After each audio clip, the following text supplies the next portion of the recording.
जय माता की दोस्तों। माता रानी की कृपा आप सभी लोगों पर सदा और सर्वदा बनी रहे। दोस्तों आज हम लोग बात करेंगे बुध प्रदोष व्रत कथा। और दोस्तों कहा जाता है कि अगर बुध प्रदोष या फिर कोई भी प्रदोष अगर हम व्रत करते हैं तो उसे 100 गायों के दान के बराबर हमें पुण्य मिलता है दोस्तों। और बहुत ही पुण्य मिलता है, हर कामना पूर्ण होती है, आरोग्य मिलता है, सर्वार्थ सिद्धि कहा जाए कि सभी मनोकामना पूर्ण करता है प्रदोष व्रत। तो और लेकिन दोस्तों इसकी जो पूजा का मूल कहा जाए कि समय होता है, मुख्य समय जो होता है वो संध्या काल में प्रदोष काल में होता है। त्रयोदशी व्रत जिस दिन पड़ता है उस दिन के नाम से उसे कहा जाता है। अगर मान लीजिए रविवार को पड़ा तो रवि प्रदोष बोलते हैं, इसी तरह से सोमवार को पड़ा तो सोम प्रदोष बोलते हैं दोस्तों। अपने दिन के हिसाब से, दिन के नाम से ही प्रदोष व्रत माना होता है, उसी नाम से बोला जाता है दोस्तों। और इसी प्रकार से जो आज का प्रदोष व्रत है बुध प्रदोष, इस व्रत के करने से अभीष्ट सिद्धि की प्राप्ति होती है दोस्तों। और बुधवार का प्रदोष सर्व कामना सिद्धि के लिए भी किया जाता है दोस्तों। तो दोस्तों वीडियो की जानकारी बहुत ही महत्वपूर्ण है और कथा अवश्य सुने। प्रदोष व्रत की पूजा करने के बाद अगर व्रत आप नहीं भी धारण कर पा रहे हैं तो इसके पहले जैसे मैंने बताया था कि वो उपाय और पूजा अवश्य करें, तो उसे आप अवश्य करें और कथा अवश्य सुने प्रदोष काल में पूजा करने के बाद दोस्तों। तो कथा प्रारंभ करने से पहले आपसे अनुरोध है कि अगर इस वीडियो की कोई भी जानकारी आपको अच्छी लगे तो आप लाइक अवश्य करें और अपने फ्रेंड्स और फैमिली में ज़्यादा से ज़्यादा शेयर करें ताकि हम और लोगों की ज़िंदगी में हम लोग मदद कर सकें। फिर दोस्तों आप अभी तक मेरे चैनल पर नए हैं तो मेरे चैनल को अवश्य ही सब्सक्राइब कर लें और बेल नोटिफिकेशन को अवश्य दबाएं ताकि आने वाली जानकारी आप तक समय से पहुँच सके। फिर माता रानी के नाम का जयकारा कमेंट बॉक्स में अवश्य लगाएं दोस्तों, ताकि वातावरण में एक पॉजिटिव, एक अच्छी ऊर्जा का संचार हो सके दोस्तों। तो दोस्तों बात करते हैं, बिना देरी किए हुए कथा शुरू करते हैं। इसके पहले भगवान भोलेनाथ की पूजा हम लोग विधि विधान से करेंगे, पंचोपचार विधि से करेंगे। और जैसा कि भोलेनाथ को सब कुछ चढ़ाया जाता है दोस्तों, आप भांग, धतूर, मंदार, बेलपत्र और कोई मीठा आप चढ़ाएं। फिर जो भी बन पड़े आपसे, जो भी चीज मिले, भस्म, भांग आदि सभी कुछ भोलेनाथ को अर्पित किया जाता है दोस्तों। सभी कुछ अर्पित करें भोलेनाथ को। अर्पित करने के पहले आप सुबह में जब प्रदोष काल के व्रत को धारण करते हैं, प्रदोष व्रत को धारण करते हैं त्रयोदशी के दिन सुबह में उदया तिथि के अनुसार व्रत किया जाता है दोस्तों। तो उदया तिथि के अनुसार जब सुबह में आप स्नान आदि के बाद व्रत धारण करने का संकल्प अवश्य लें। पूजा स्थल पर पहुंच के अपने सूर्य भगवान को जल देने के बाद अपने पूजा स्थल पर पहुंचने के बाद दोस्तों आप संकल्प अवश्य धारण करें कि किस निमित्त इस व्रत को धारण कर रहे हैं। और कई वीडियो में हमने बता चुका है कि वह आप संकल्प कैसे धारण करें दोस्तों। तो संकल्प के लिए साधारण सा आप अपने हाथ में जल लें और थोड़ा सा पुष्प लें, अक्षत लें और उसके बाद भगवान के सामने हाथ में एक का सिक्का भी रखें और संकल्प लें अपने नाम, अपने स्थान, अपने गोत्र को बोलते हुए। फिर आप किस कामना के लिए इस व्रत को कर रहे हैं उसे बोलें और भगवान के सामने उस फूल, अक्षत, हाथ में जो भी चीज लिए रहते हैं उसे अर्पित करें और कहें भगवान ये मेरी मनोकामना निर्विघ्न और पूरी करें, मेरा व्रत निर्विघ्न पूरी करें भगवान। और भगवान से क्षमा याचना करते हुए पंचोपचार विधि से पूजन अर्चन करें दोस्तों। सब कुछ चढ़ाएं। अभी अगर आपके घर में विग्रह रूप में है भगवान या शिवलिंग है भगवान की, तो उन्हें आप शुद्ध जल से अभिषेक करें। फिर उस गंगा जल मिश्रित जल से अभिषेक करें और पंचामृत से अभिषेक करें। फिर उन्हें आप कलावा, वस्त्रों पे कलावा अर्पित करें दोस्तों और जनेऊ अर्पित करें और फिर सब कुछ अर्पित करें दोस्तों। इस तरह से पूजन अर्चन सुबह में करें और संध्या काल में आप शिवालय में, मंदिर अवश्य जाएं, हो संभव हो सके तो दोनों समय जाएं।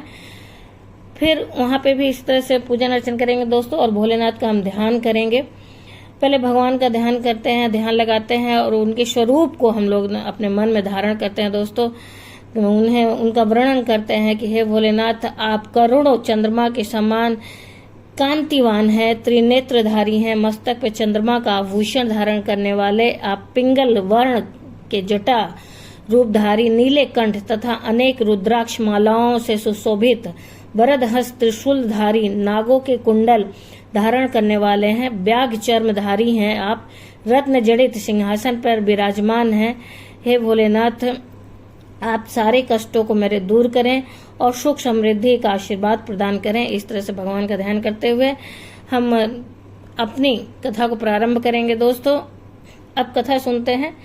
दोस्तों एक समय की बात है, श्री सूत जी ने ऋषियों से बोला, हे ऋषियों, अब मैं आपको बुध प्रदोष या बुध त्रयोदशी की कथा सुनाता हूँ। प्राचीन काल की कथा है, प्राचीन काल की बात है। एक पुरुष का नया नया विवाह हुआ था और वह अपनी पत्नी को गौना के बाद दूसरी बार लेने के लिए ससुराल जाता है और वहां पे वह बुधवार के दिन जबरदस्ती विदाई करके लाने के लिए कहता है। वहां ससुराल पक्ष के सभी लोग, सास ससुर साला शाली, सभी लोग उसे समझाते हैं कि बुधवार के दिन विदाई करके नहीं ले जाना चाहिए अपनी पत्नी को, इससे बहुत अशुभ होता है। लेकिन वह पुरुष मानता नहीं है और जबरदस्ती अपनी पत्नी की विदाई करा के लेके आता है। फिर वह दोनों वहां से चलते हैं। सास ससुर भारी मन से उन दोनों को विदा करते हैं।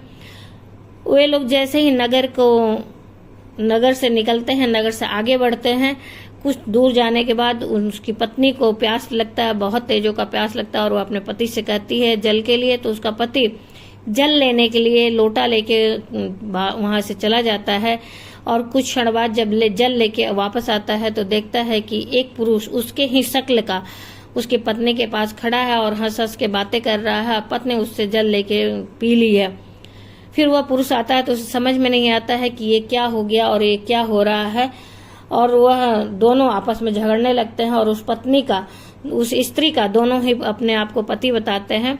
इस प्रकार से झगड़ा काफी देर जब चलता है तो वहां पे लोगों की भीड़ लग जाती है और सिपाही भी आ जाते हैं। तो सिपाही उस स्त्री से पूछते हैं कि तुम्हारा पति कौन है। तो वह स्त्री भी असमंजस में पड़ जाती है क्योंकि दोनों की शक्ल एक जैसी थी। और इस प्रकार से अपनी पत्नी का यह दुर्दशा देखकर वह पुरुष भगवान भोलेनाथ का ध्यान लगाता है और प्रार्थना करता है कि भगवान, मैंने बहुत बड़ी गलती कर दी, अपनी पत्नी को बुधवार के दिन विदाई करके जबरदस्ती लाया। अब भविष्य में इस तरह की हमसे गलती नहीं मैं दोहराऊंगा। आप हमें आशीर्वाद दें, हमारे इस कष्ट से हमें उबारें।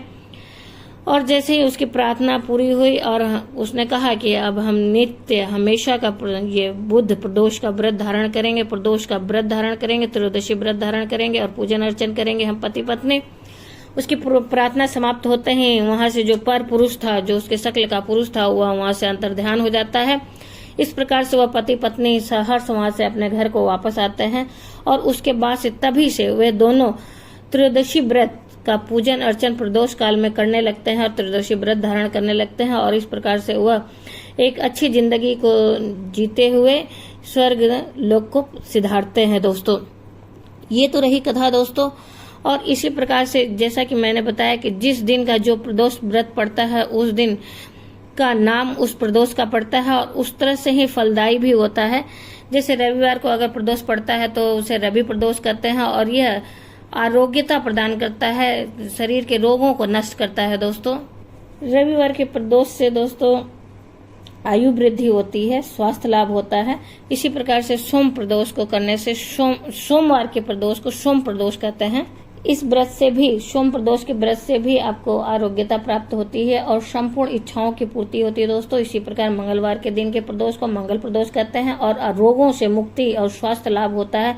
फिर बुधवार के दिन के बुध प्रदोष कहते हैं और इस व्रत से सभी कामनाओं की पूर्ति होती है। दोस्तों गुरुवार के प्रदोष व्रत से शत्रुओं का नाश होता है और शत्रुओं पर विजय प्राप्त होती है। दोस्तों इसी प्रकार शुक्र प्रदोष को अगर जो धारण करते हैं तो सुख शांति और सौभाग्य की प्राप्ति होती है। शनिवार के दिन प्रदोष व्रत रखने से संतान लाभ होता है। दोस्तों इसी प्रकार दोस्तों अपनी मनोकामना के अनुसार आप ध्यान रखते हुए अगर प्रदोष व्रत करते हैं तो आपको पुण्य फल अवश्य प्राप्त होता है और आपकी मनोकामना अवश्य पूरी होती है। कहा जाता है दोस्तों कि प्रदोष के व्रत से 100 गायों के दान के समान आपको पुण्य मिलता है। प्रदोष व्रत कम से कम साल भर जो हर पक्ष में आता है, जैसे शुक्ल और कृष्ण पक्ष में आता है, हर महीने में 2 पड़ते हैं। इस प्रकार से एक साल में 24 और जिस वर्ष अधिक मास होती है, मलमास होती है, उस वर्ष 26 प्रदोष व्रत पड़ते हैं। दोस्तों तो एक वर्ष के पूरे प्रदोष व्रत को अवश्य करना चाहिए और उसके बाद ही उद्यापन करना चाहिए, या फिर आप उससे आगे भी कर सकते हैं, आप अपनी इच्छा अनुसार भी रख सकते हैं, लेकिन कम से कम 26 प्रदोष व्रत को अवश्य करना चाहिए। फिर उसके बाद दोस्तों प्रदोष काल का समय जो मिलता है उसी समय पूजन अर्चन होती है। जिस तिथि को प्रदोष काल का समय मिलता है पूजन के लिए, उस तिथि का मान्य होता है, उस दिन त्रयोदशी व्रत रखा जाता है दोस्तों। तो इस बार जैसे अपना ये त्रयोदशी तिथि तो लग रही है 16 मई को रात्रि के 11:38 से और समाप्त हो रही है 17 मई को दिन बुधवार के रात्रि 10:29 पे। लेकिन उदयातिथि और प्रदोष काल के अनुसार 17 मई को संध्या काल का प्रदोष जो काल का समय है उस समय में पूजन अर्चन होगा और वही 17 मई वाली ही मान्य होगी दोस्तों। तो शाम का जो पूजन का समय है 5:38 से लेकर 7:38 के अंदर ही भगवान का पूजन अर्चन विधि विधान से करें, घर में करें और शिवालय में जाके शिवलिंग को अभिषेक अर्चन पूजन अर्चन करें दोस्तों।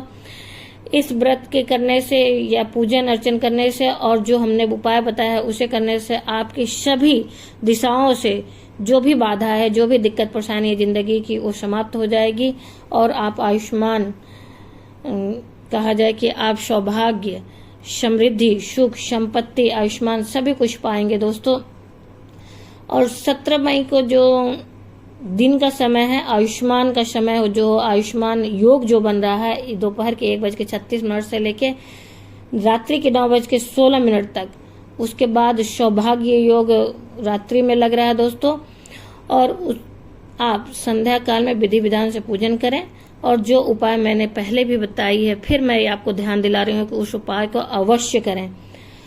आप दोस्तों आशा करते हैं कि इस वीडियो की जानकारी आपको अच्छी लगी होगी और अगर कोई भी जानकारी अच्छी लगी तो अपने फ्रेंड्स और फैमिली में अवश्य शेयर करें और लाइक तो अवश्य करें। लाइक ही एक जरिया है जिससे हम लोगों को पता चलता है कि ये जानकारी आपको उपयोगी लगी दोस्तों। माता रानी के नाम का जयकारा कमेंट बॉक्स में अवश्य लगाएं, इससे एक पॉजिटिव ऊर्जा का संचार पूरे वातावरण में होता है दोस्तों। और ज्ञान को बांटने से ही उसका लाभ अधिक से अधिक सभी लोगों को मिलता है दोस्तों, उसका पुण्य भी मिलता है। तो अवश्य आप ज्यादा से ज्यादा लोगों में शेयर करें। फिर उसके बाद दोस्तों आप अभी तक मेरे चैनल पर नए हैं तो मेरे चैनल को सब्सक्राइब अवश्य करें और बेल नोटिफिकेशन अवश्य दबाएं ताकि आने वाली जानकारी आपको समय से पहुंच सके दोस्तों। कोई भी सुझाव हो, किसी भी प्रकार का सुझाव हो तो आप कमेंट बॉक्स में अवश्य लिखें। फिर दोस्तों किसी भी व्रत त्योहार संबंधित कोई भी जानकारी चाहिए तो आप कमेंट बॉक्स में लिख सकते हैं। मैं पूरी कोशिश करूंगी आपके प्रश्नों का उत्तर देने के लिए दोस्तों। धन्यवाद दोस्तों। फिर मिलते हैं एक नई वीडियो में एक नई जानकारी के साथ। तब तक के लिए जय माता की। माता रानी की कृपा आप सभी लोगों पर सदा और सर्वदा बनी रहे।